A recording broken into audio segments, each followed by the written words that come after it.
Le regard de la foi sur Jésus, le livre des Nombres, chapitre 21, versets 4 à 9. Ils partirent de la montagne d'Or, en chemin vers la mer Rouge, pour contourner le pays d'Édom. Et en chemin, le découragement envahit le peuple. Pourquoi cela? Parce qu'ils étaient fatigués. Les gens sont fatigués en chemin, et le peuple de Dieu est fatigué aussi. Et les gens ont parlé contre Dieu et contre Moïse. Et quand les gens sont fatigués, ils commencent à parler contre Dieu et contre les dirigeants. Moïse veut être vu comme un berger. Le peuple se plaint. Pourquoi quitter l'Égypte? Dans le désert, sans pain ni eau, notre âme se lasse de la manne. Nous vivons de chaque mot de Dieu. Le Seigneur a permis des serpents venimeux, symbole de Satan. Envoyer est inexact, c'est une permission. Quand on se sépare de Dieu, il se sépare de nous. Approchez-vous de Dieu et il s'approchera de vous. Quand Dieu s'éloigne, un autre arrive, car il n'y a pas de vide dans l'esprit. Alors viennent les serpents venimeux, porteurs de poison. Les démons portent des paroles venimeuses. Et nous, même dans le désert de ce monde, vivons de la manne. Pas seulement de pain l'homme vivra, mais de chaque mot de Dieu. L'homme spirituel vit par la parole de Dieu. Le Seigneur a permis des serpents venimeux parmi le peuple. Image de Satan. Envoyer n'est pas exact, c'est une permission. Quand les gens se séparent de Dieu, Dieu se sépare d'eux. Quand Dieu s'éloigne, quelqu'un d'autre arrive. Alors viennent les serpents venimeux, portant du poison, des paroles venimeuses. Nous vivons par la parole, mais ils nous empoisonnent avec d'autres paroles. Les gens malades commencent à penser à des choses diverses, incorrectes, mauvaises. Les malades ne pensent qu'à la maladie. Quand les gens se séparent de Dieu, Dieu se sépare d'eux. Approchez-vous de Dieu et il s'approchera de vous. Quand Dieu s'éloigne, quelqu'un d'autre arrive, car il n'y a pas de vide dans l'esprit. Alors viennent les serpents venimeux, les démons avec leurs paroles empoisonnées. Nous vivons par la parole, mais ils nous empoisonnent avec d'autres paroles. Les malades sont envahis par des pensées intrusives, pensant à la maladie. Ceux qui mordent le peuple lui injectent du poison et un homme naturel meurt. Le diable, meurtrier, tourmente avec ce poison dans sa bouche. Il parle souvent dans notre esprit, parfois à travers des gens, mais surtout dans notre tête. La parole est vitale. Une parole empoisonnée influence nos pensées. Ceux qui mordent transmettent un poison. Le diable tourmente avec ce poison verbal, influençant nos esprits. Satan attaque. Dans nos pensées, beaucoup d'Israël sont morts. Aujourd'hui, le peuple de Dieu est malade et meurt à cause de ce poison. Que ceux qui mordent le peuple le mordent. Le peuple est empoisonné. Le diable tue avec ses mots empoisonnés. Il parle souvent dans notre tête.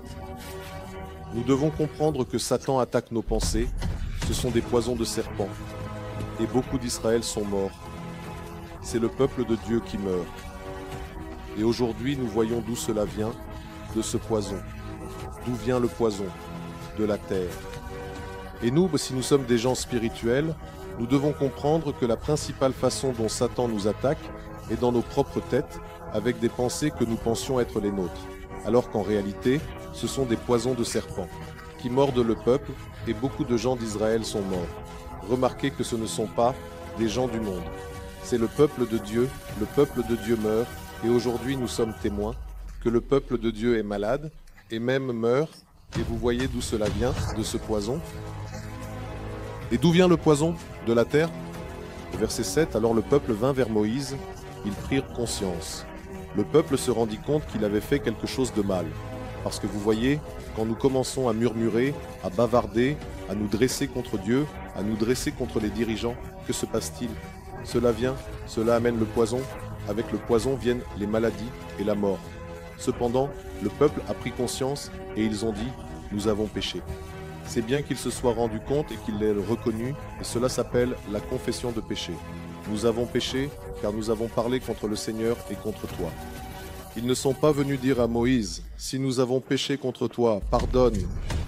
Parce qu'aujourd'hui, c'est comme ça que ça se passe, frère. Si j'ai péché, ils savent bien qu'ils ont péché. Mais s'ils me disent qu'ils l'ont fait, c'est pour ne pas se compromettre. Mais cela ne reçoit pas de véritable pardon. Le véritable pardon est, nous avons péché. Et que disent-ils? Nous avons parlé contre. Parler contre signifie blasphème. Le blasphème est de parler contre le Seigneur et contre toi. Prie le Seigneur. Regardez comme c'est caractéristique pour les gens qui sont dans le péché et qui sont loin de Dieu. Surtout pour les serviteurs de Satan, c'est très caractéristique. Ils ne disent pas, nous te prions ou nous prions Dieu, mais ils disent, prie pour nous parce qu'ils n'ont pas la confiance d'être entendus. Prie le Seigneur pour qu'il enlève les serpents de nous. Sinon, ils savent ce qu'ils veulent.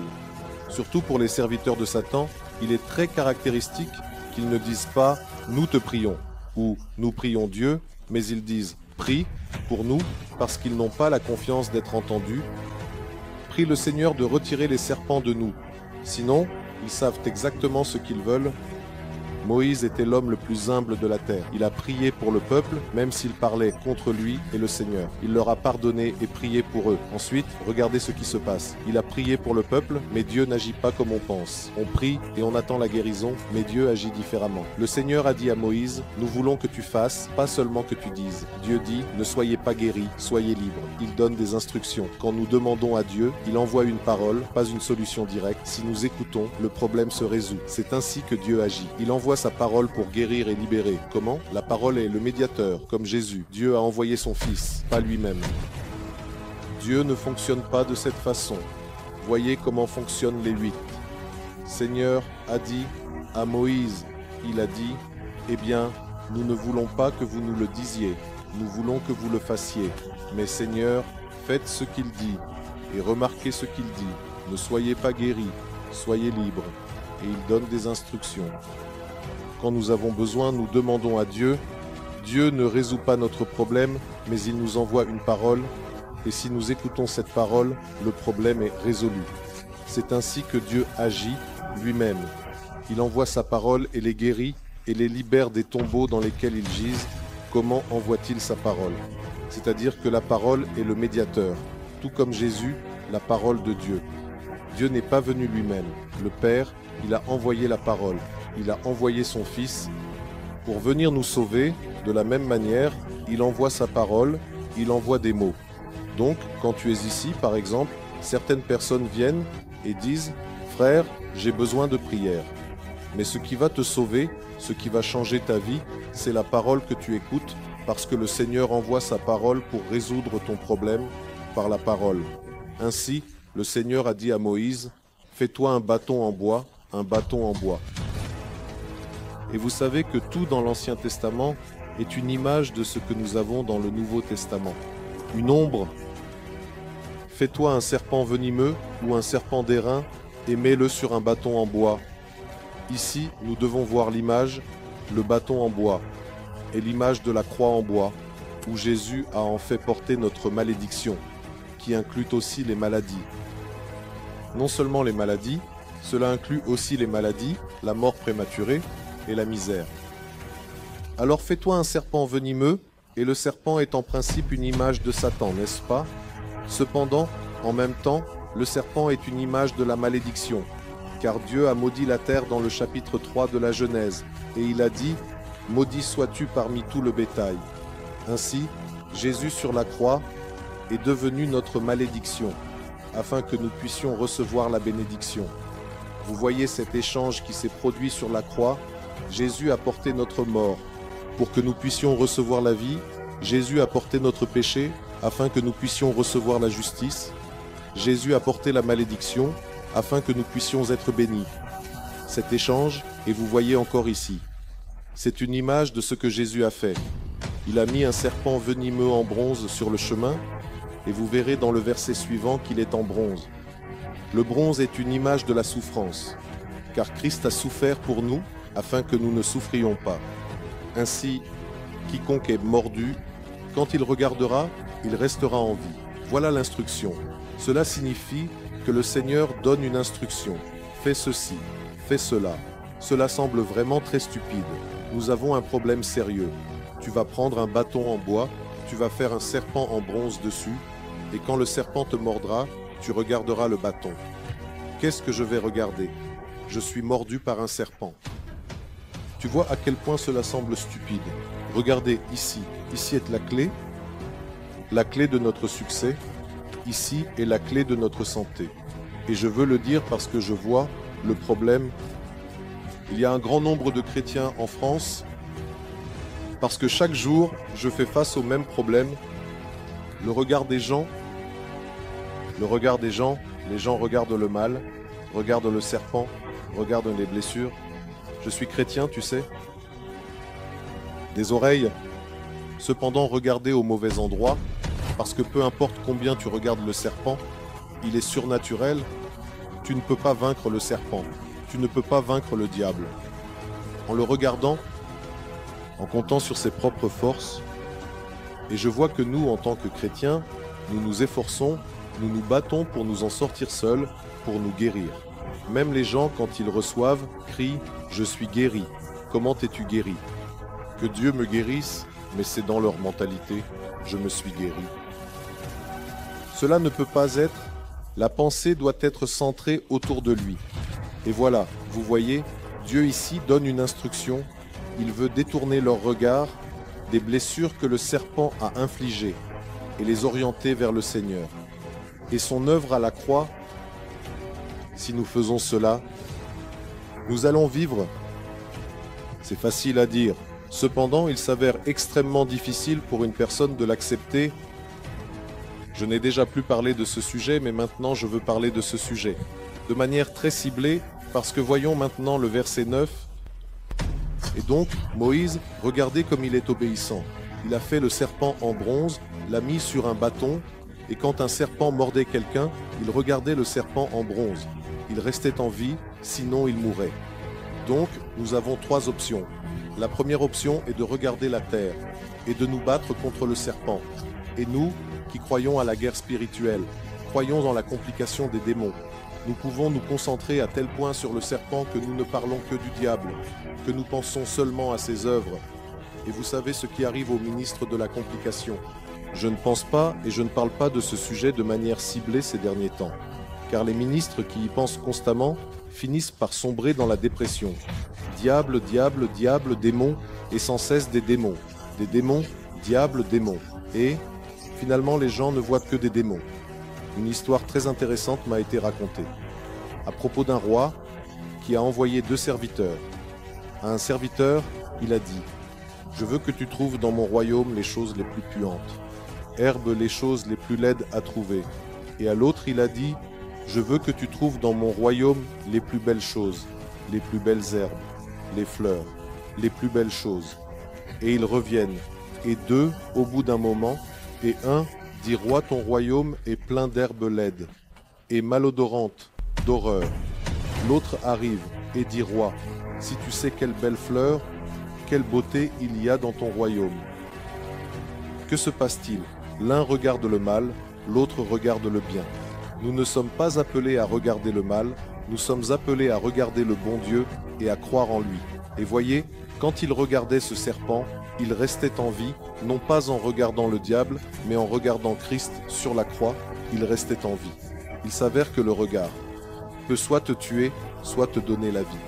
Et je veux que nous allions au chapitre 3 de Jean, versets 14 et 15. J'ai dit que c'est une image. Que dit Jean à ce sujet? Comme Moïse a élevé le serpent dans le désert, voici exactement ce qu'il a expliqué. Il faut que le Fils de l'homme soit élevé. Pourquoi a-t-il dit « Fils de l'homme » ? Parce qu'il parle de son corps, qu'il doit être élevé sur la croix, n'est-ce pas? Parce que Jésus était à la fois homme et Dieu, mais ici nous voyons sa nature humaine sur la croix. Ce n'est pas Dieu qui a été crucifié, mais l'homme, n'est-ce pas? Le Fils de l'homme doit être élevé, son corps doit être élevé, afin que quiconque y croit en lui. Et tout à l'heure, il disait que celui qui regarde vers elle, ici, il dit que celui qui croit en lui.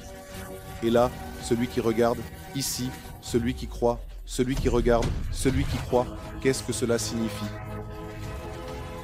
La foi, c'est ton regard. Que crois-tu? Je crois en Jésus. Si tu crois en Jésus, tu regarderas vers Jésus. Si tu crois aux maladies, tu regarderas les maladies. Si tu crois au diable, tu regarderas le diable. Celui qui croit en lui ne périra pas, mais aura la vie éternelle. Et je trouve cela fondamental, parce que beaucoup de gens attendent seulement la délivrance. Nous chassons les démons, nous libérons pendant des années. Et vous savez quoi?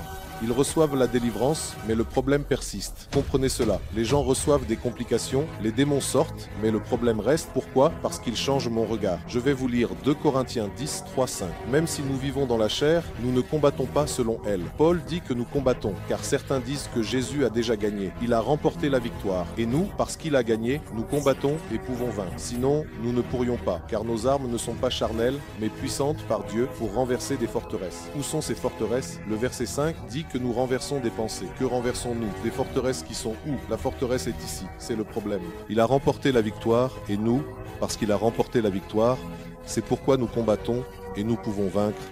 Sinon, nous ne pourrions pas vaincre, car les armes avec lesquelles nous combattons ne sont pas charnelles, mais puissantes par Dieu. Elles sont puissantes par Dieu pour renverser des forteresses. Et ici, il parle de renverser des forteresses. Regardez où se trouvent ces forteresses. Au verset 5, « Car nous renversons des pensées. » Alors, que renversons-nous? Nous renversons des forteresses. Qui sont où? Dis-le, eh bien, la forteresse est ici. C'est le problème. Cette tête est le problème. Ce n'est pas le diable le problème. Les gens, le diable est vaincu. L'ennemi, eh bien, nous ne l'avons pas vaincu. Cette boîte ici doit être vaincue. Ces forteresses ici doivent être renversées. Nous renversons des pensées, en anglais on dit « imagination », c'est-à-dire que nous renversons le regard, la vision du monde, le problème est dans la tête. La tête regarde au mauvais endroit. Nous renversons des pensées, tout ce qui s'élève haut, contre la connaissance de Dieu. Comment cela s'élève-t-il? C'est un cas concret de ce dont nous parlons concernant les maladies. Comment la maladie s'élève? La maladie est une forteresse. Je suis malade. Le médecin a dit que je ne peux pas guérir, que je vais mourir, que je vais échouer. Et cette pensée s'élève si haut que la personne ne peut pas voir Dieu, ne peut pas voir l'œuvre du Christ, ne peut pas voir sa gloire. Comme il le dit ailleurs, dans 2 Corinthiens chapitre 4, versets 2 et 3, « Nous capturons, dit-il, chaque pensée. » Remarquez ce qui se passe, nous renversons une pensée, ou plutôt je le vois comme la capture de l'esprit de l'homme. Pour se soumettre à Jésus, la capture de la pensée de l'homme, pour se soumettre à Jésus. Voyons cela dans 2 Corinthiens chapitre 4, versets 2 et 3. « Mais si notre évangile est voilé ou caché, c'est caché pour ceux qui périssent. » Donc versets 3 et 4. Pour les incroyants, dont l'esprit a été aveuglé par le Dieu de ce monde. Ici, cela est appelé aveuglement de l'esprit, aveuglement de la pensée, des gens aveugles, vous savez. La Bible parle de chrétiens myopes, et même de ceux qui sont aveugles. Que dit Jésus aux aveugles? Si un aveugle guide un autre aveugle, ils tomberont tous les deux dans la fosse. Il est très important de voir, et de voir la bonne chose, ou le bon. Aveuglés par le Dieu de ce monde, afin que la lumière de l'évangile de la gloire ne les éclaire pas, sur Christ, qui est l'image de Dieu, voyez ce que la lumière de l'évangile doit éclairer, la gloire de Christ, qui est l'image de Dieu. Cela doit éclairer notre esprit, donc nous avons vu que, en fait, le regard et la foi sont liés. Une partie de la foi est le regard, un regard lumineux, un cœur joyeux, un regard qui voit l'espoir. Un regard lumineux est l'espoir. Un regard sombre est le désespoir. Et c'est intéressant que des chrétiens déprimés, des chrétiens désespérés, d'où vient tout cela? Voyons maintenant dans Hébreux chapitre 11, verset 26. Ici, il parle de Moïse, disant qu'il a considéré l'opprobre de Christ comme une plus grande richesse que les trésors d'Égypte, en regardant vers quoi? Vers la récompense. Donc, pourquoi Moïse a-t-il persévéré? Parce qu'il ne voyait pas les difficultés. Voyez-vous comment certaines personnes tiennent bon? Que regardez-vous? Les problèmes d'aujourd'hui, les difficultés d'aujourd'hui? Ou voyez-vous l'avenir de la ville? Où tu regardes vers l'avenir, par exemple, une personne qui fait du vélo ou conduit une voiture, ne regarde pas les pneus en bas, mais regarde devant, parce que si tu ne regardes pas devant, tu vas avoir un accident. Et ne parlons même pas du fait qu'il ne faut surtout pas regarder en arrière. Si tu regardes en arrière, tu es sûr de provoquer un accident. Donc, nous avons des gens qui regardent en arrière, dans le passé, se concentrant constamment sur des erreurs passées ou des succès passés, écoutant 1000 fois la même chose se répéter. Mais je veux tirer une leçon. D'accord, allez, dis-le 100 fois, dis-le 1000 fois, tire une leçon et arrête. Laissons le passé derrière nous, il ne reviendra jamais. Tirons une fois pour toutes des conclusions et arrêtons, car un regard constant en arrière tue l'homme. Ce n'est pas par hasard que Dieu nous a mis des yeux devant pour que nous regardions en avant, pas en arrière. 2 yeux, il aurait même pu en mettre un ici et un derrière. Et ça vous fait rire, mais c'est très logique. Par exemple, si je devais créer un homme, je pourrais l'imaginer comme ça, un œil devant, un derrière, même 2 sur les côtés, pour voir à 360 degrés. Si je devais créer un homme, je pourrais l'imaginer comme ça, un œil devant, un derrière, même 2 sur les côtés, pour voir à 360 degrés. Mais le Seigneur dit qu'il n'est pas nécessaire de regarder ce qui se passe derrière, ni de regarder ce qui se passe sur les côtés. Il faut regarder droit devant soi. Que dit-il? Ne te détourne ni à gauche ni à droite. Les yeux doivent être fixés droit devant. Ainsi, il regardait vers l'avenir. Il regardait vers la récompense. Il regardait avec espoir. Malgré toutes les difficultés que tu traverses, et dans le verset 27, par la foi, il quitta l'Égypte sans craindre la colère du roi, car il a tenu bon. Voyez quelle était sa foi. Il a tenu bon comme celui qui voit l'invisible. La foi, c'est voir à nouveau. Nous voyons cela. La foi est la vision de l'invisible. La foi est une vision de l'invisible. La foi est un regard. Même il est dit que nous marchons non par la vue, mais par la foi. À un autre endroit, il est dit que nous ne regardons pas aux choses visibles, car les visibles sont temporaires, mais nous regardons aux invisibles. Vous voyez donc que la foi est un regard, et que les yeux du sage sont dans sa tête. C'est-à-dire qu'il regarde avec foi, mais remarquez la récompense. Et il voit l'invisible Seigneur Jésus, l'invisible Christ, l'invisible Dieu, c'est vers lui qu'il regarde.